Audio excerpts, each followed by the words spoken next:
Dictation start होगी कुछ ही second में। स्टार्ट।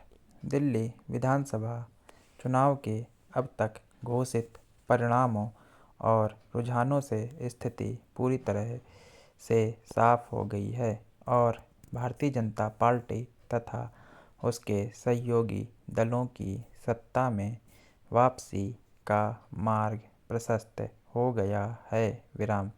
इस चुनाव में मुख्य मुकाबला भारतीय जनता पार्टी और आम आदमी पार्टी ब्रैकेट में आप के बीच ही रहा। विराम।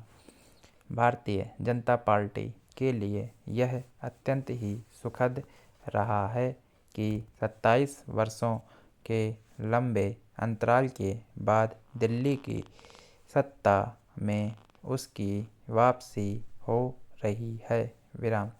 चुनाव में जहां भाजपा को 48 सीटें मिलीं, वहीं आम आदमी पार्टी को 40 सीटों की भारी क्षति पहुंची। विराम।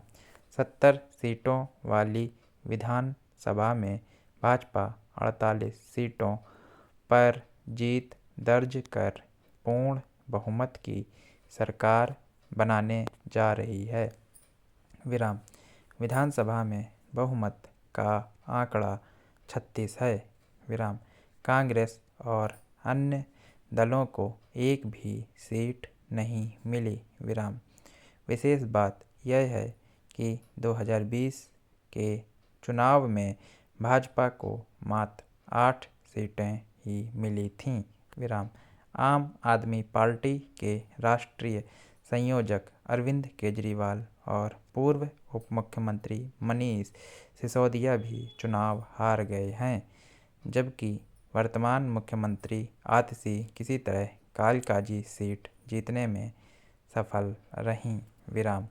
चुनाव में अलका लांबा, संदीप दीक्षित, रमेश बिघूड़ी, सत्येंद्र जैन, दुष्यंत गौतम, अवध ओझा, सोमनाथ भारती और सौरभ भारद्वाज को भी पराजय का मुंह देखना पड़ा। विराम।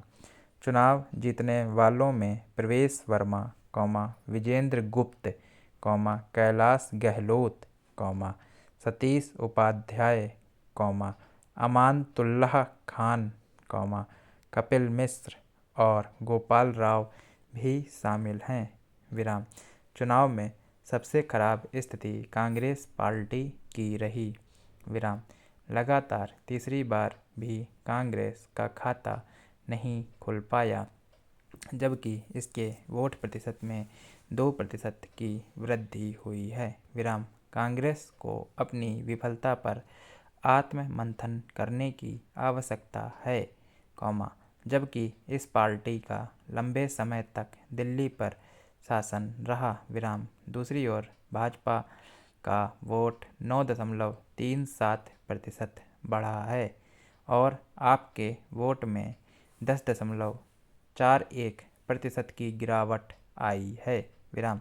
प्रधानमंत्री नरेंद्र मोदी ने भाजपा के चुनाव परिणामों को सुशासन की जीत बताया है, जबकि सामाजिक कार्यकर्ता अन्ना हजारे ने अरविंद केजरीवाल को कड़ी नसीहत दी है। विराम। चुनाव में झाड़ू पर ही झाड़ू लग गया और अरविंद केजरीवाल फर्श पर आ गए। विराम। भारतीय जनता पार्टी को एक बड़ी सफलता उत्तर प्रदेश में मिल्कीपुर क्षेत्र के उपचुनाव में मिली है। विराम। भाजपा के प्रत्याशी चंद्रभानु पासवान ने सपा प्रत्याशी अजीत प्रसाद को 48,000 वोटों से अधिक वोटों से पराजित कर अयोध्या हार का बदला ले लिया। विराम। यह सीट भाजपा और समाजवादी दोनों के लिए प्रतिष्ठा की सीट थी। Thanks for watching.